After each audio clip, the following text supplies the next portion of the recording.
बिस्मिल्लाहिर्रहमानिर्रहीम। जी बच्चे, आप कुछ सवाल पूछ रहे हैं?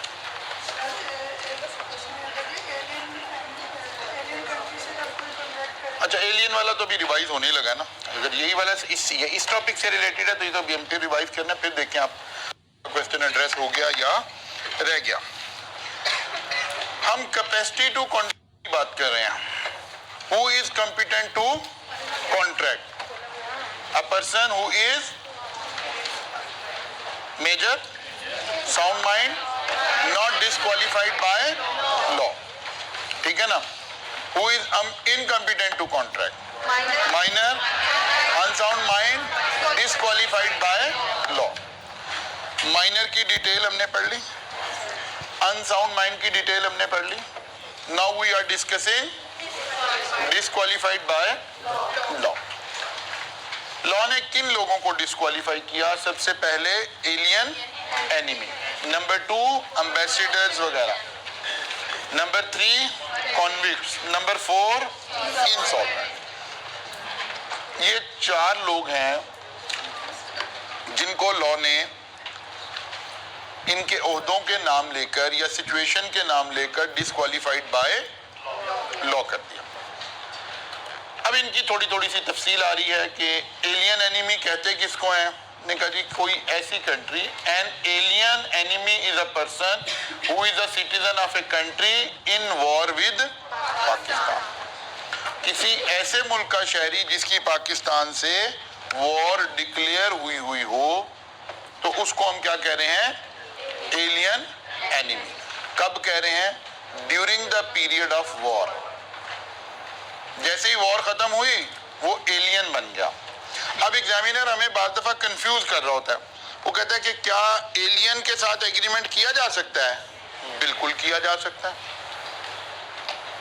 एलियन एनिमी के साथ कॉन्ट्रैक्ट नहीं किया जा सकता। एलियन के साथ तो कॉन्ट्रैक्ट किया जा सकता है, क्योंकि एलियन हम किसे कह रहे हैं? Other than Pakistani. Other than Pakistani जो भी शख्स है वो कौन है? लॉ की नजर में एलियन है। एनिमी कब बना? जब पाकिस्तान की उस कंट्री के साथ जंग डिक्लेयर हो जाए। इसीलिए हमने कहा he can enter into a contract and be sued during peace, क्योंकि पीस टाइम में वो एलियन एनिमी नहीं है, एलियन है। कॉन्ट्रैक्ट विद एलियन, ये बात यहां से हम अखज कर रहे हैं कि contract with alien is okay, कोई प्रॉब्लम नहीं है। क्या मतलब? ना, हाँ बिल्कुल, कंट्री टू कंट्री देखना है, पर्सन टू पर्सन तो नहीं देख रहे।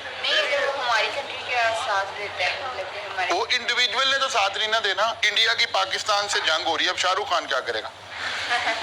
मसला तो इस वक्त शाहरुख खान के साथ है कि उसके साथ फिल्म साइन कर सकते हैं कि नहीं कर सकते हैं? वो कहते हैं नहीं कर सकते हैं। अगर वॉर हो रही है तो नहीं कर सकते। ठीक है ना?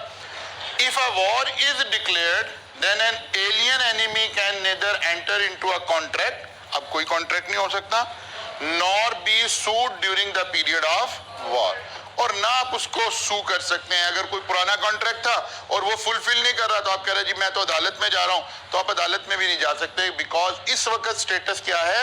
एलियन एनिमी का। इसका मतलब है एलियन एनिमी के 2 बातें हो गई। नंबर 1, उसके साथ फ्रेश कॉन्ट्रैक्ट नहीं किया जा सकता। नंबर 2, प्रीवियस कॉन्ट्रैक्ट को एनफोर्स भी नहीं किया जा सकता। ऑलरेडी जो कॉन्ट्रैक्ट हुए हैं उनका स्टेटस भी एग्रीमेंट का हो गया for the time being, not enforceable by law. Can not be suit का यही मतलब है ना। सूट से हमने मतलब यही लिया था, can be enforce, legal intention, enforceability, वो विड्रॉ हो गई है during period of war. Existing contract जो पीस टाइम में हुए थे उनका स्टेटस भी क्या हो गया है? सस्पेंडेड हो गया। ठीक है ना? अगर फुलफिल नहीं हो रहा तो आप अदालत में नहीं जा सकते। नया कॉन्ट्रैक्ट तो बिल्कुल साइन ही नहीं कर सकते। अब जंग हो गई खत्म, contract entered before declaration of the war are either suspended और terminated during the period of war, और जब जंग चल रही थी उसके दरमियान टर्मिनेट हुए। मतलब हम कहते हैं जी 1 जुलाई 2023 से लेकर 16 जुलाई 2023 तक हमारी इंडिया से जंग हो गई। अब कुछ कॉन्ट्रैक्ट थे जो हमने इससे पहले किए हुए थे, यानी 30 जून 2023 या इससे पहले के कॉन्ट्रैक्ट हैं, उनका क्या स्टेटस हुआ? उनका स्टेटस इस टाइम फ्रेम में क्या है? सस्पेंडेड या टर्मिनेटेड। अगर कोई ऐसा कॉन्ट्रैक्ट था जिसकी एग्जीक्यूशन इन दिनों में होनी जरूरी थी, the contract is deemed to be terminated. कोई ऐसा कॉन्ट्रैक्ट था जिसकी एग्जीक्यूशन इन 16 दिनों के अंदर होनी थी, द कॉन्ट्रैक्ट इज टर्मिनेट हो गया, खत्म हो गई बात। कोई ऐसा कॉन्ट्रैक्ट था जो बाद में भी, ये तो एक रिकरिंग इन नेचर का कॉन्ट्रैक्ट था, हम कोई दो कंट्रीज आपस में, दो कंपनीज आपस में इंपोर्ट एक्सपोर्ट का कारोबार कर रहे हैं, रिकरिंग इन नेचर का कॉन्ट्रैक्ट है हमारा, तो कोई बात नहीं। इन 15 दिन एक दूसरे को चीजें नहीं देंगे, फिर 17वें दिन फिर 17 जुलाई 2023 से फिर वो कॉन्ट्रैक्ट सस्पेंड था। सस्पेंड का मतलब है दोबारा बहाल हो गया। ठीक होगी ना बात? कॉन्ट्रैक्ट का स्टेटस क्या है? सस्पेंडेड। लेकिन सबसे जरूरी बात, जब एग्जामिनर ने केस स्टडी बनानी है तो ऐसे उसने बीच में चीजों को बिल्ट इन कर लेना।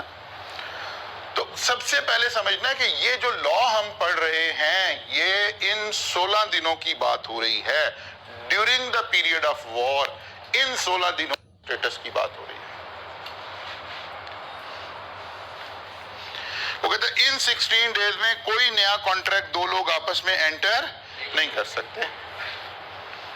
कहते जी जो पहले किए हुए हैं, कहते हैं वो सस्पेंड हो गए हैं या टर्मिनेट हो गए हैं। अगर उनकी एग्जीक्यूशन इन 16 दिनों के अंदर थी तो टर्मिनेट हो गया। कोई कंसर्ट अरेंज किया हुआ था, हमारे किसी सिंगर ने उधर से जाना था या वहां की किसी अदाकारा ने इधर आना था, और कोई हमने ऐसे अरेंज किया हुआ था, तो दोनों सूरतों में क्योंकि इसकी एग्जीक्यूशन उन्हीं 15-16 दिनों के अंदर की प्लान हुई थी, तो कॉन्ट्रैक्ट क्या हो गया? टर्मिनेट हो गया। ठीक है ना? ये कॉन्ट्रैक्ट कंट्री टू कंट्री आपने बताया, और अगर कंट्री नहीं, कंट्री टू कंट्री नहीं होता बेटा, फिर समझें। कॉन्ट्रैक्ट इंडिविजुअल्स की बात हो रही है। अगर कंट्री टू कंट्री होता तो इसे कॉन्ट्रैक्ट एक्ट में लिखने की जरूरत नहीं है। कंट्री के कवानीन तो हमारे कई कंपनी लॉ में, इनकम टैक्स में नहीं ना लिखे हुए। सर आपने कल बोला था कि अगर पेरिशेबल, नहीं, वही मैं उधर चल रहा हूँ अभी जरा मैं आसान से पहले मैंने शुरू किया। अच्छा सर अगर मुझे इसको मुकम्मल करना, फिर मैं लेता हूँ, सबके सवाल लेता हूँ। पहली सिचुएशन है वो कॉन्ट्रैक्ट जिनकी एग्जीक्यूशन इन दिनों के अंदर है, जैसे कोई क्रिकेट का मैच होना है, जैसे कोई फिल्म की शूटिंग होनी है, जैसे कोई कंसर्ट होना है, जैसे कोई एजुकेशनल कॉन्फ्रेंस है, whatever the reason is. India के एक बड़े अच्छे हैं टीचर हैं बी लॉ के ही, is a very good teacher. तो मैंने उनसे रब्ता किया और उनसे बातचीत की कि वाई नॉट हम कोई पॉडकास्ट इकट्ठा करते हैं, कोई इस तरह का करते हैं, क्योंकि इंडिया में जहालत हमारी तरफ से ज़्यादा है। ठीक है ना? वहाँ की अवाम में जहालत, नफरत यहाँ से ज़्यादा है। तो उन्होंने कुछ मेरे साथ इनिशियल बातें की, कुछ हमने आपस में अंडरस्टैंडिंग क्रिएट की, लेकिन फिर वो डर गया। उन्होंने कहा नहीं यार, मेरी फेम यहाँ कम ना हो जाए, तो मैं नहीं ऐसा करूँगा। वो बड़ा फेमस टीचर है। तो कहने का मतलब ये, इस तरह के कई कॉन्ट्रैक्ट्स हो सकते हैं ना आपस में, कई बातें हो सकती हैं ऐसे। तो अब एक है रिकरिंग इन नेचर के कॉन्ट्रैक्ट है, हम ऑन एंड ऑफ वो हमें लेक्चर देते ही रहते हैं, हम आ जाते हैं, हम उन्हें ऑनलाइन ले लेते हैं, लेट्स अज्यूम। इस तरह का contract during period of war क्या हो जाएगा? सस्पेंड हो जाएगा, बाद में फिर बहाल हो जाएगा। और अगर हमने कोई इवेंट प्लान कर रखा है और वो उसकी एग्जीक्यूशन उन्हीं दिनों में थी, सस्पेंड हो जाएगा। और अगर कोई ऐसी पेरिशेबल प्रोडक्ट थी जिसकी डिलीवरी उन दिनों में जरूरी थी, वो भी सस्पेंड हो जाएगी, वो भी टर्मिनेट हो जाएगी। ऐसी पेरिशेबल चीज जिसके लिए ये वेट नहीं किया जा सकता कि वो जनाब 17 तारीख को देख लेंगे, वो भी सस्पेंड हो गई। एक किस्म की उसकी एग्जीक्यूशन होनी थी ना इन्हीं दिनों में, इसलिए मैंने वो दूसरे वाली बात को साथ लेकर सोचा है कि ऐसे आपको बात ज्यादा अच्छी समझ आ जाएगी। टर्मिनेट टर्मिनेट हो गया ना।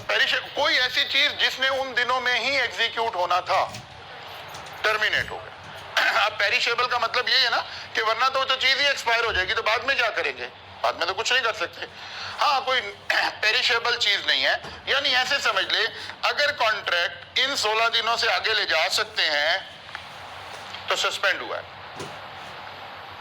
और अगर कॉन्ट्रैक्ट 16 दिनों के अंदर ही परफॉर्म होना था, वो जो हमने कैटेगरी परफॉर्मेंस के एतबार से देखी थी, द परफॉर्मेंस जो थी वो इन 16 दिनों में जरूरी थी, तो लॉ कह रहा है कॉन्ट्रैक्ट क्या हो गया, टर्मिनेट हो गया, अब इनफोर्सेबल नहीं रहा because of war between these two countries. अब पूछें जी, कोई सवाल बचा तो। इसका मतलब है ना, कॉन्ट्रैक्ट की नेचर का मतलब क्या हुआ का मतलब हुआ कि कॉन्ट्रैक्ट में स्टे लिया जा सकता है, ठीक है ना। अगर हम कह रहे भाई अगर वॉर भी हो गई ना तो कॉन्ट्रैक्ट खत्म नहीं होगा, वॉर के बाद हम कंटिन्यू करेंगे, इसका मतलब है ड्यूरिंग पीरियड ऑफ वॉर तो कुछ हो नहीं सकता ना। इसका मतलब है ये अल्फाज ही बता रहे हैं कि वो पेरिशेबल कॉन्ट्रैक्ट नहीं है, ये अल्फाज ही बता रहे हैं कि वो कॉन्ट्रैक्ट की नेचर ऐसी है कि चलो इन 16 दिनों में नहीं होगा, बाद में कर लेंगे, अगले महीने कर लेंगे, उससे अगले महीने कर लेंगे। तो इसीलिए तो लॉ ने दोनों ऑप्शन डाले हैं। क्या आप सिचुएशन देख लें, अगर तो कॉन्ट्रैक्ट की एग्जीक्यूशन कंपलसरी है उन 16 दिनों में तो टर्मिनेट हो गया, क्योंकि जब वॉर हो रही है तो कॉन्ट्रैक्ट तो नहीं हो सकता ना, एग्जीक्यूशन तो नहीं हो सकती ना, उधर से फ्लाइट्स आ रही हैं ना, बॉर्डर खुले हुए हैं, वो तो गोले चल रहे हैं, जंग हो रही है, उसके दरमियान में तो परफॉर्म नहीं हो सकता ना। और अगर ये अल्फाज लिखे हैं तो ये अल्फाज ही बता रहे हैं कि कॉन्ट्रैक्ट की नेचर क्या है, नॉन पेरिशेबल है। कॉन्ट्रैक्ट की नेचर है कि हम आगे लेकर जा सकते हैं। मतलब निशात मिल वालों का कॉन्ट्रैक्ट चल रहा है इंडियन किसी फैशन डिजाइनर से, वो उसे लोन सप्लाई कर रहे हैं, लेट्स अज्यूम, तो कोई बात नहीं, अगर 10 दिन नहीं भी होगा बीच में तो फिर बाद में करना शुरू कर देंगे। किसी शुगर मिल का कॉन्ट्रैक्ट चल रहा है, शुगर सप्लाई कर रहे हैं, तो उन 15 दिनों की शुगर सप्लाई टर्मिनेट हो जाएगी, बाद में फिर शुरू कर देंगे। हम उधर से कोई खाने पीने की चीजें इधर मंगा रहे हैं, उन 10-15 दिन नहीं मंगाएंगे, बाद में फिर मंगा देंगे जी।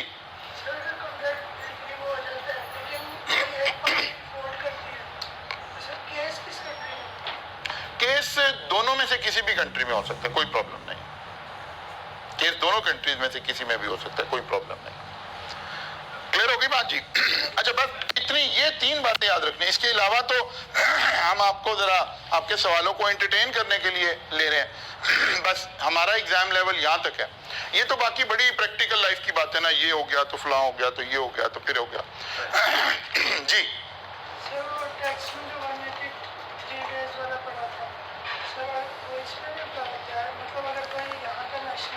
जी,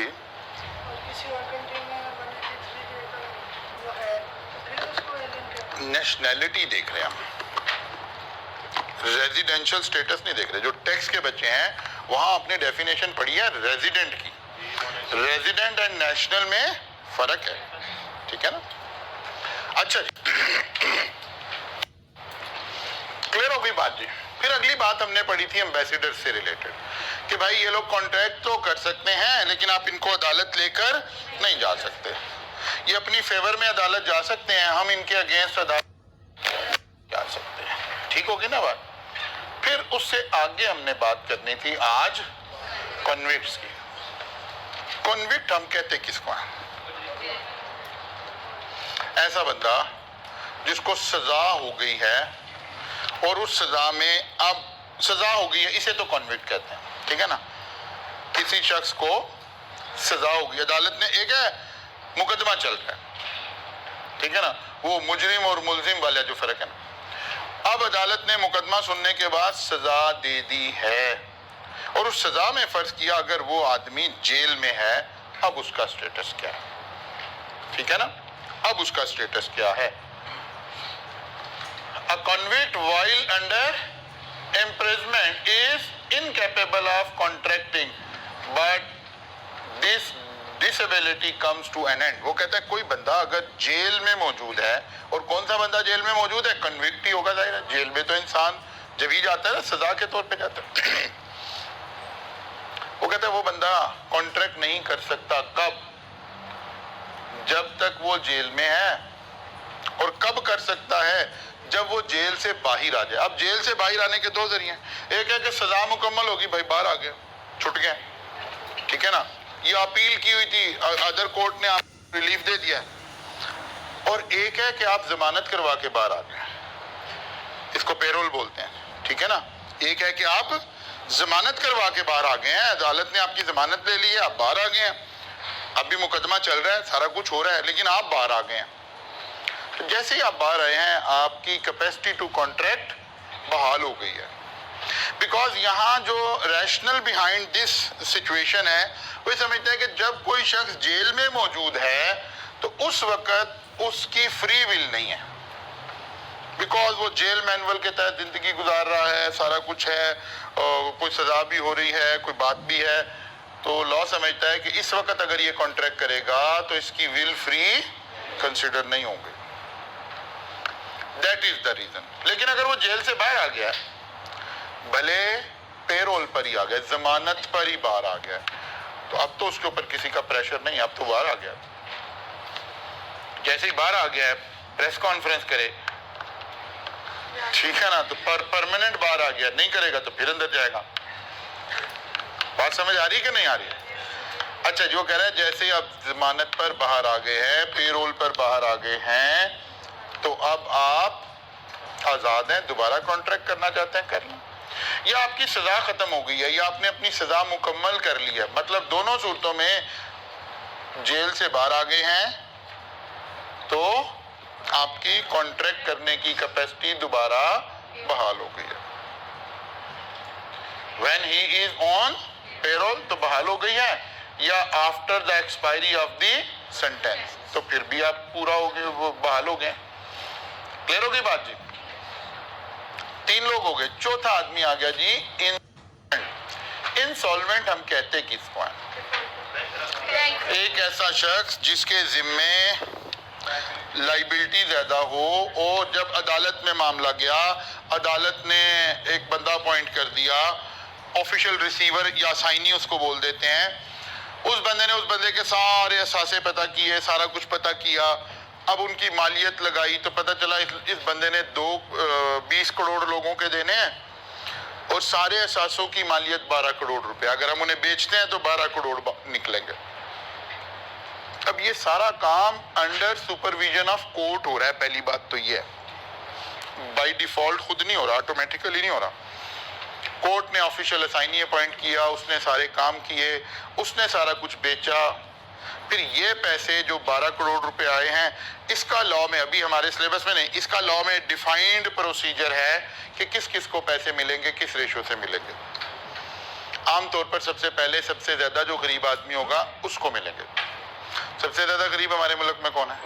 गवर्नमेंट। तो गवर्नमेंट के ड्यूज सबसे पहले मिलेंगे, यानी अगर उसका कोई टैक्स पेएबल है, कोई गवर्नमेंट के पैसे रहते हैं, तो पहला नंबर गवर्नमेंट का लग जाएगा। अब बाकियों की भी कुछ सीक्वेंस है, लेकिन अभी आपको पढ़ने की जरूरत नहीं है। आप ऐसे समझें, जो बाकी पैसे बचे उसमें हर बंदे जितने पैसे देने हैं, ये उसका 75% है, लेट्स अज्यूम।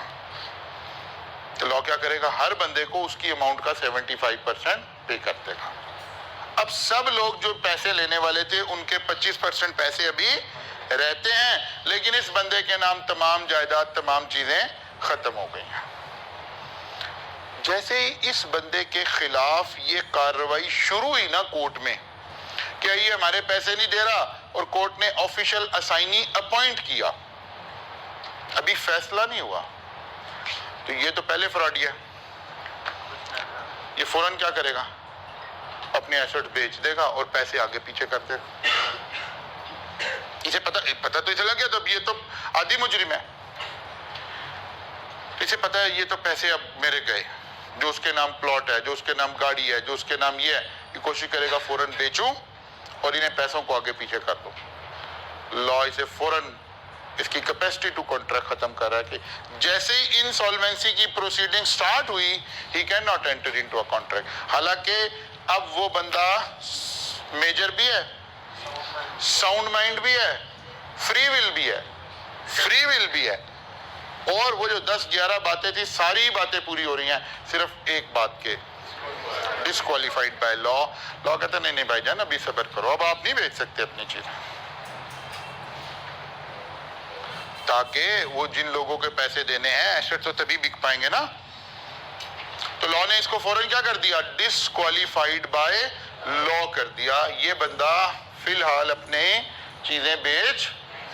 अच्छा जी, इंसॉल्वेंसी को थोड़ा डिफाइन कर लेते हैं। Liabilities are greater than assets. 20 crore लोगों के देने हैं, 12 करोड़ के एसेट्स हैं। Court declared him insolvent. Insolvency की जब प्रोसीडिंग स्टार्ट होती है तो ये इसका मतलब ये होता है कि कोर्ट ने डिक्लेयर कर दिया कि ये इंसॉल्वेंट है, जनाब ये बंदा हमने ऑफिशियल असाइनी अपॉइंट कर दिया है, ये एसेट्स देखे और ये उनको नीलाम करे। जैसे ही कोर्ट ने ये काम किया, प्रोसीडिंग स्टार्ट हुई, the person is treated as insolvent and he is incompetent to contract. Court appoint official receiver. Official receiver sold the asset and paid the amount proportionately. वही जो मैं भी कह रहा हूं, सबका 75% पे कर दिया, सबका 30% पे कर दिया।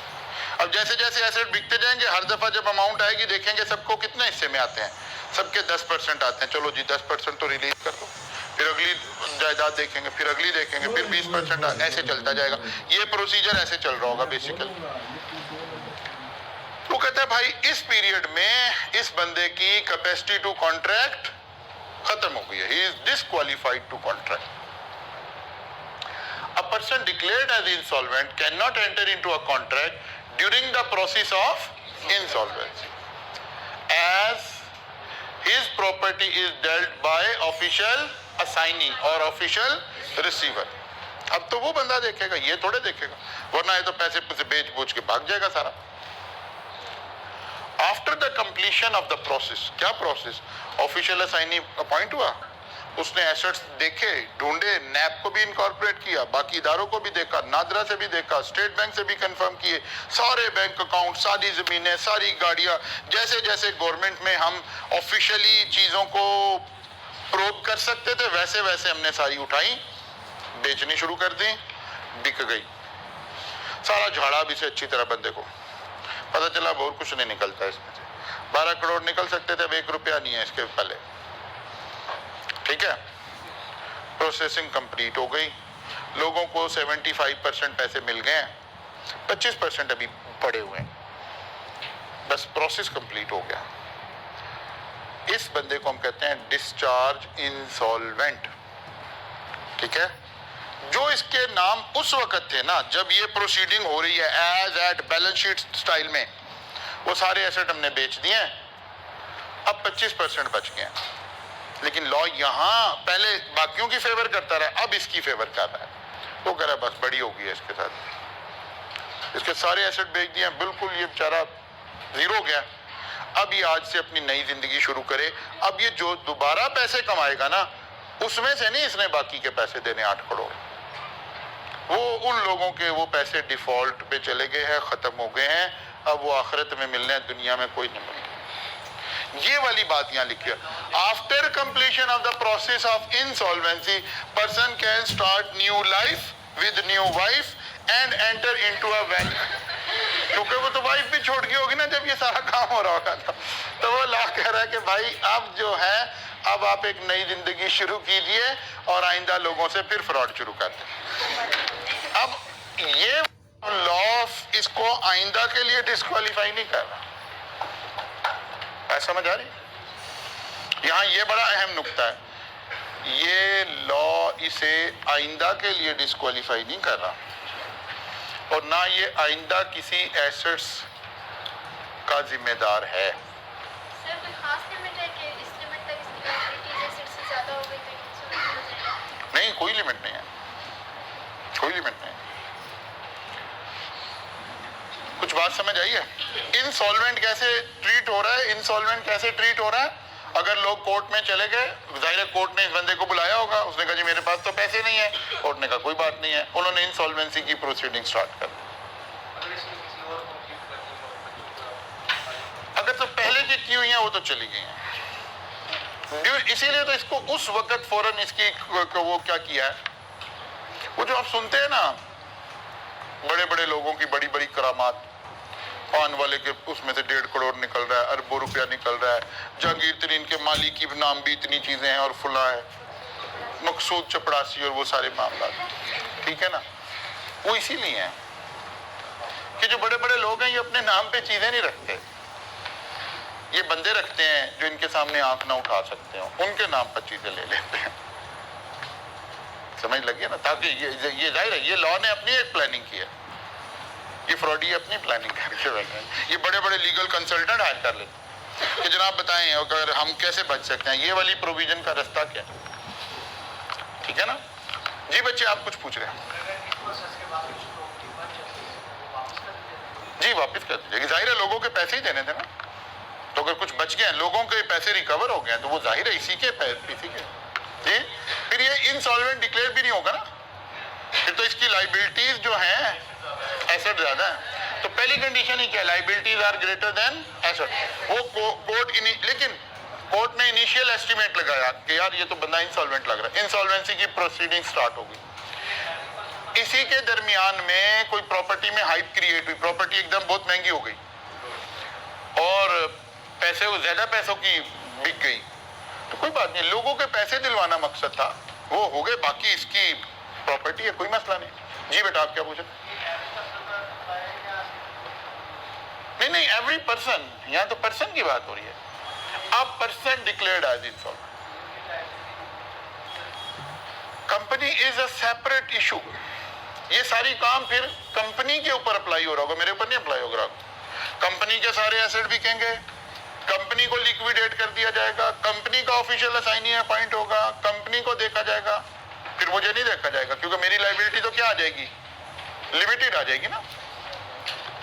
फिर ये कोई टाइम दे सकता है कोर्ट से कि यानी कुछ दिन दे दें अगर मैं रिकवरी करूं? कोर्ट सबसे पहला काम क्या करेगा, इसे प्रोसीडिंग स्टार्ट करके इसकी contract to capacity to contract इसकी टर्मिनेट करेगा। कोर्ट को भी पता है रोज ये काम क्या कर रहा है, ठीक है ना, कोर्ट का भी रोज का काम है। अगर ये आदि मुजरिम है तो कोर्ट वाले कौन से वलीउल्लाह बैठे हैं, ठीक है ना, उन्हें भी पता है कि काम हमने कैसे कर।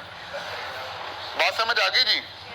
पर्सन डिस्क्वालिफाइड बाय लॉ, कितने लोग जी डिस्क्वालीफाई हो गए? 4 लोग डिस्क्वालीफाई हो गए। कौन कौन? एलियन एनिमीज, क्लियर हो गई। अब हर एक बात हमें समझ आ गई, एलियन एनिमी की कुछ थोड़ी सी तफसील आ गई, एम्बेसडर्स की थोड़ी सी तफसील आ गई, कॉन्विक्ट्स की तफसील आ गई, इंसॉल्वेंट की थोड़ी सी तफसील आ गई। अब अगर तो आप जाहिर है रोज पढ़ रहे हैं, रोजाना जाकर कोई 20-25 मिनट आप, तो मेरा नहीं, आपको कोई भी बहुत ज्यादा एफर्ट लगानी पड़ेगी क्योंकि अगले हैं हम बात को फिर रिवाइज कर रहे होते हैं। ये सबसे बेहतरीन तरीका है चीजों को मेमोराइज करने का। लेकिन अगर कोई बच्चा बिल्कुल घर जाके किताब ही नहीं खोल रहा, क्लास लेट आ रहा है, तो फिर ऑब्वियसली प्रॉब्लम शुरू में ही आने शुरू हो जाएंगे आपको। और हमने कोर्स को थोड़ा सा पढ़ाने से पहले एक प्रॉपरली कोर्स को डिजाइन करके सोचा हुआ है कि नहीं यार बच्चों को हम एक प्रॉपर तरीके से पढ़ाएं और वो सारी माइंड साइंसेस की टेक्निक यूज करें जिसमें 70-80% क्लास में याद हो जाए। लेकिन वो सारी टेक्निक उस वक्त फेल हो जाएंगी जब आप रोजाना का काम रोजाना नहीं कर रहे होंगे खुद रास्ता। अच्छा जनाब, तो इनके ऊपर हमारी छोटी छोटी एग्जांपल भी आ गई, सारा काम आ गया, हमें समझ आ गया कि भाई ये वाला काम भी हमें क्लियर हो गई बात। अब एक डेफिनेशन और आज पढ़ते हैं, बस फिर इंशाल्लाह मंडे को आकर पढ़ेंगे। ये हमने अपनी पुरानी डेफिनेशन की एक और डेफिनेशन इसी एग्जाम्पल से एक्सप्लेन करने लगे हैं। ये ऑलरेडी हमने एग्जाम्पल कहाँ इस्तेमाल की थी, ठीक है ना, पर ये ऑफर को एक्सप्लेन करने के लिए। एक सिचुएशन थी टू डू समथिंग और एक रमला एंड कमला वाली बात थी नॉट टू डू समथिंग। ठीक होगी ना बात? वही सारी की सारी बातें आ गई। Now, when at the desire of promiser, promiser कौन है? जो येलो कलर से बंदे हैं। वहां मिस्टर कामरान था और यहाँ रमला याब हमने उसका नाम मिस्टर एक्स रखा, जो येलो कलर से। When at the desire of promiser, promisee or any other person has done or abstain from doing, does or abstain from doing, promises to do or abstain from, ये तो basically 3 जमाने add कर दिए हमने, ठीक है ना, माजी अल मुस्तकबिल आ गया, ठीक है ना, ऐसे है। यानी तो कहते हैं सच एक्ट और abstinence is known as consideration. वो कहते हैं कंसिडरेशन का मतलब पैसा ही नहीं है, कंसिडरेशन का मतलब पैसा नहीं है खाली कि will you purchase my house for ₹10 million, तो हमें समझ आया 10 मिलियन कंसिडरेशन है। लेकिन वो कहते हैं कि नहीं, अगर कोई शख्स एब्स्टेन कर रहा है तो वो भी कंसिडरेशन है। जैसे उधर हो रहा था कि अगर आप केस फाइल ना करें तो, ठीक है ना। असल में ये डेफिनेशन हम क्यों पढ़ रहे हैं, ये पास्ट आ गया, ये प्रेजेंट आ गया और ये फ्यूचर आ गया, कंसिडरेशन की डेफिनेशन। पाकिस्तान, इंडिया, यहाँ पर पास्ट की चीजों को भी कंसिडर किया जा सकता है एज कंसिडरेशन, हैज डन और एब्स्टेन फ्रॉम।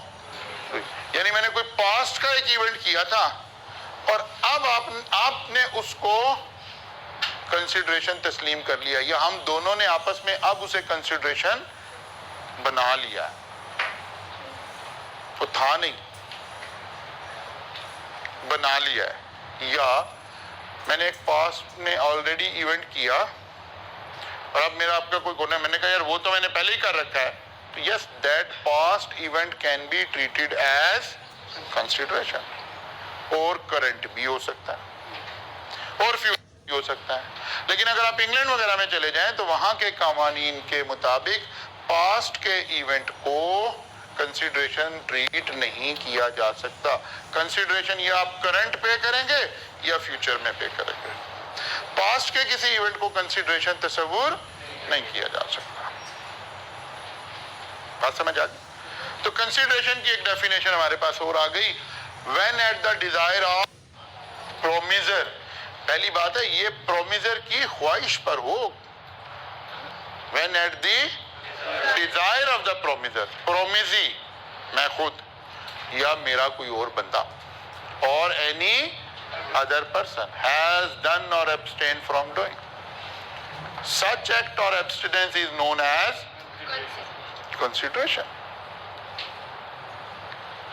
यहां से एक बात यह भी समझ आती है कि कंसिडरेशन मैं भी पे कर सकता हूं और कोई और बंदा भी पे कर सकता है, हत्ता कि एक अननोन बंदा भी कंसिडरेशन पे कर सकता है।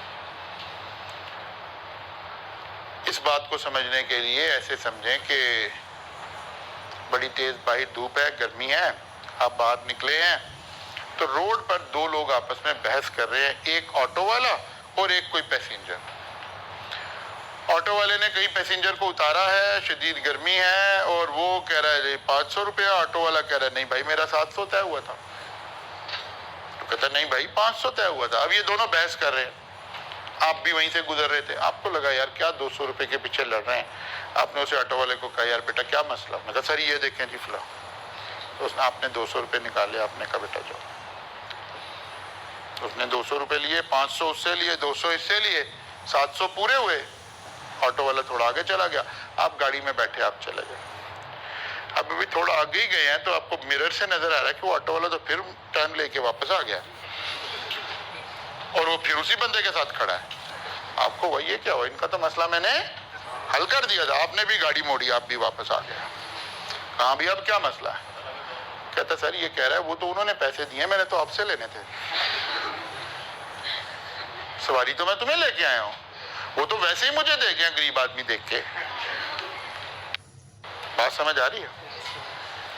क्या ऑटो वाला बंदा उस बंदे से पैसे मांग सकता है कि नहीं मांग सकता?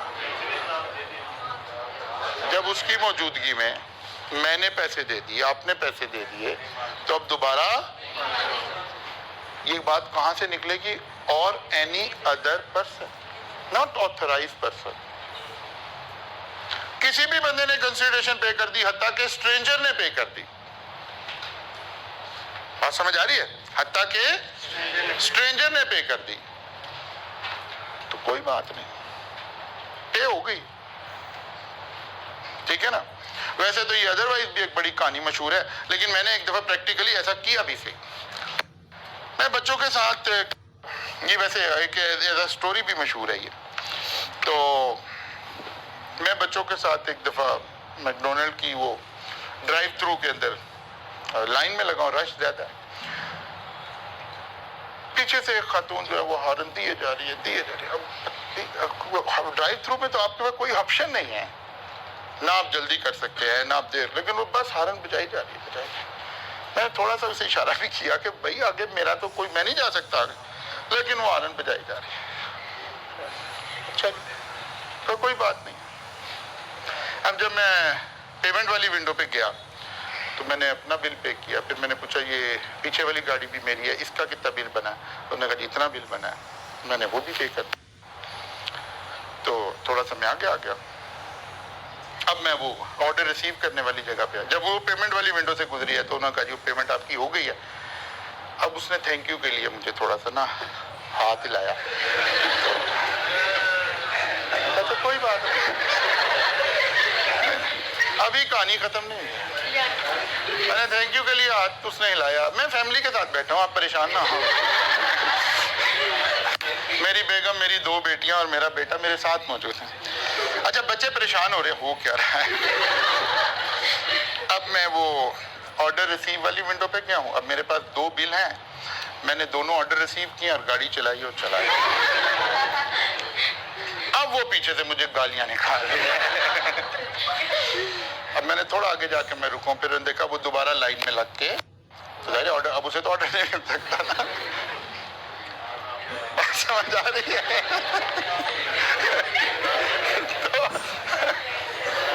तो इसलिए भाई ध्यान से ही लोगों को तंग करना चाहिए।